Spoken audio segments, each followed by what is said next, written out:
আমাদের দৈনন্দিন কর্মব্যস্ত জীবনের একটু সময় বের করে যদি মুক্ত অক্সিজেন বা প্রকৃতির কোলে নিজের প্রিয় মানুষ বা বন্ধুদের সাথে একটু সময় যদি কাটানো যেত, তাহলে হয়তো মন্দ হতো না। তাই আজকে আমি আপনাদেরকে নিয়ে যাব রবীন্দ্র সরোবর বা ঢাকুরিয়া লেক হিসেবে যেটা পরিচিত।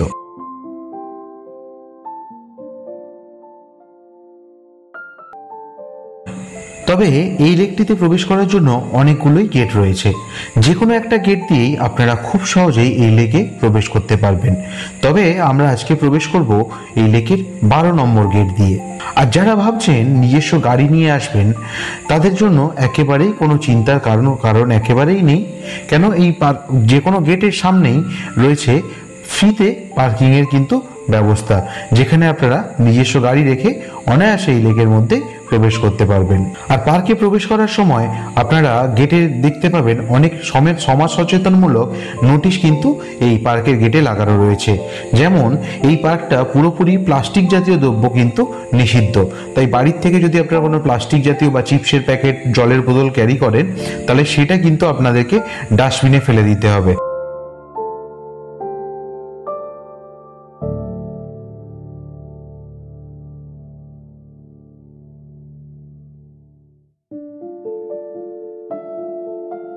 আর এই পার্কে প্রবেশ করার সাথে সাথেই সবুজে মোড়া প্রকৃতি আপনার কিন্তু নজর কাড়বেই।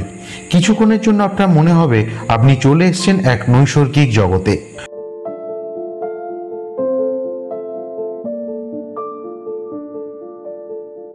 চলুন পার্কের মধ্যে পথ চলতে চলতে জেনে নেব কিছু ইনফরমেশন এই ঢাকুরিয়া লেক বা রবীন্দ্র সরোবর লেক সম্পর্কে। এটি শহরের মধ্যে নির্মিত এক সুবিশাল জলাশয়, যার দৈর্ঘ্য 192 একর।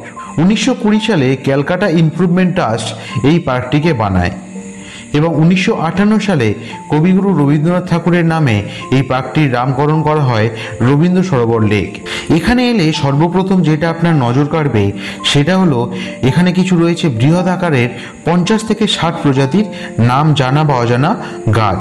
কিন্তু রবীন্দ্র সরোবর কর্তৃপক্ষের উদ্যোগে এই গাছগুলির পাশেই লাগানো রয়েছে একটা করে কিউআর, যেটা স্ক্যান করলে সেই গাছটির সম্পর্কে সমস্ত ইনফরমেশন কিন্তু আপনারা খুব সহজেই পেয়ে যাবেন।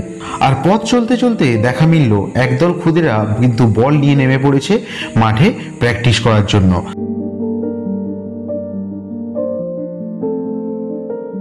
আবার কোথাও চলছে ব্যাডমিন্টন প্র্যাকটিসের মহড়া।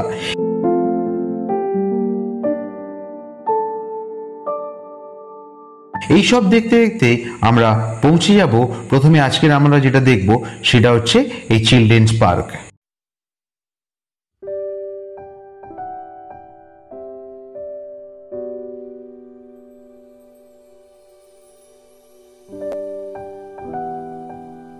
এই চিলড্রেন্স পার্কের কিছু টাইমিং রয়েছে, যেটাও আপনাদেরকে বলে দেব। যেমন এই পার্কটি খোলা থাকে সকাল 5টা থেকে 9:30 পর্যন্ত, আর বিকেলে পার্কটি খোলে 4টে থেকে টিল সানসেট পর্যন্ত।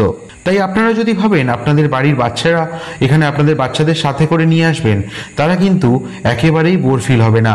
এখানে বাচ্চাদের জন্য রয়েছে প্রচুর ধরনের অ্যাক্টিভিটি, যে অ্যাক্টিভিটিগুলো খেলতে খেলতে যে কখন 2 থেকে 3 ঘন্টা কেটে যাবে তারা নিজেরাও টের পাবে না।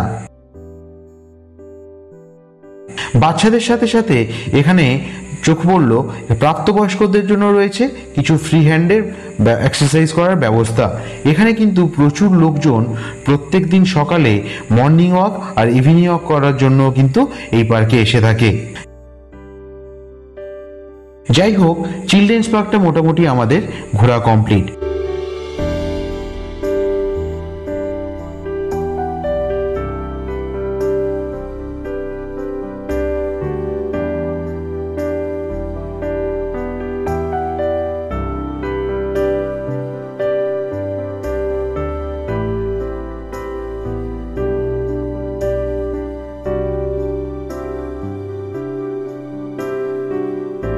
আমরা এখন যাব এই পার্কের আরেকটি আশ্চর্য দেখতে।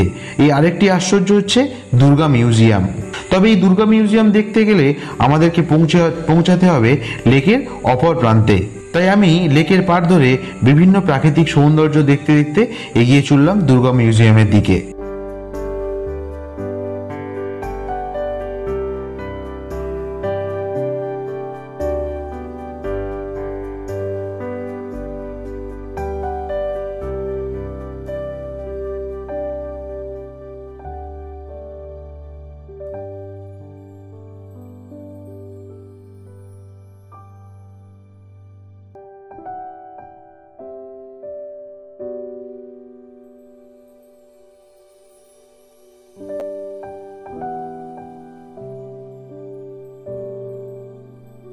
আর বেশ কিছুক্ষণ পথ চলার পরে শেষমেশ আমি পৌঁছে গেলাম দুর্গা মিউজিয়ামের সামনে। এটা একটা অপূর্ব নিদর্শন। বলে রাখি, যারা প্রবাসী বাঙালি কাজের চাপে পুজোতে কলকাতায় আসতে পারেন না, তাদের জন্য এখানে রয়েছে দুর্গা মিউজিয়াম।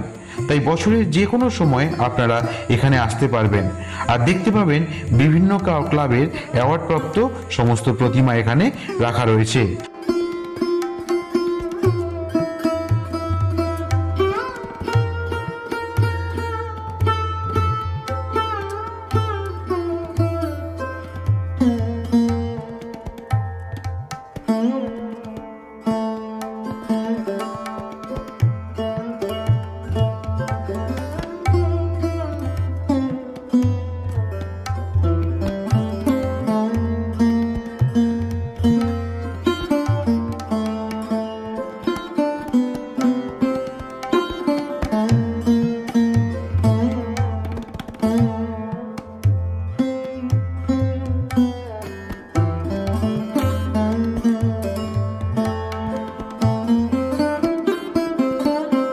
তবে বলে রাখি, এই মিউজিয়ামটি বানানো হয়েছে রথের আদলে।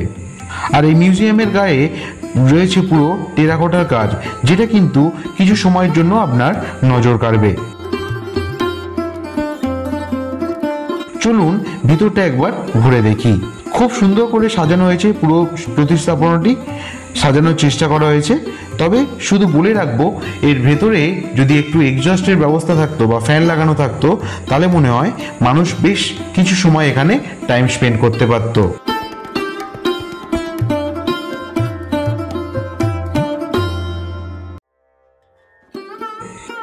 আপনাদেরকে জানিয়ে দেবো, এই দুর্গা মিউজিয়ামের কিন্তু কিছু টাইমিং রয়েছে।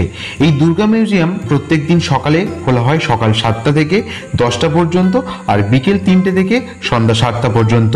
যাই হোক, আমাদের দুর্গা মিউজিয়াম কিন্তু এখন পুরোপুরি ঘোরা কমপ্লিট।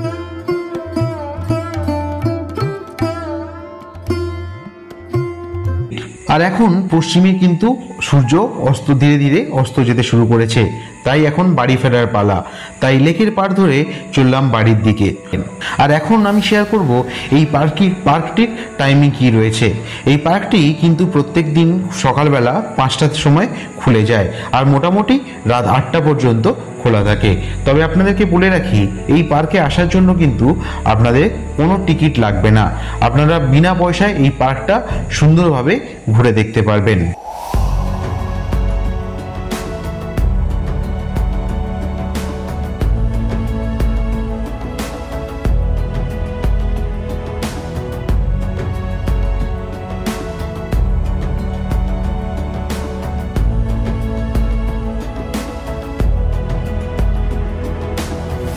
হঠাৎ চোখ পড়ল একদল তরুণ তরুণী লেকের পাড়ে গিটার হাতে গাইছে ব্যান্ডের গান।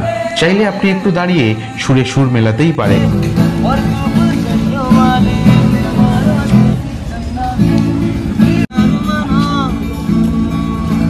এবারে বলবো, এই পার্কে আপনারা খুব সহজে কিভাবে আসতে পারবেন।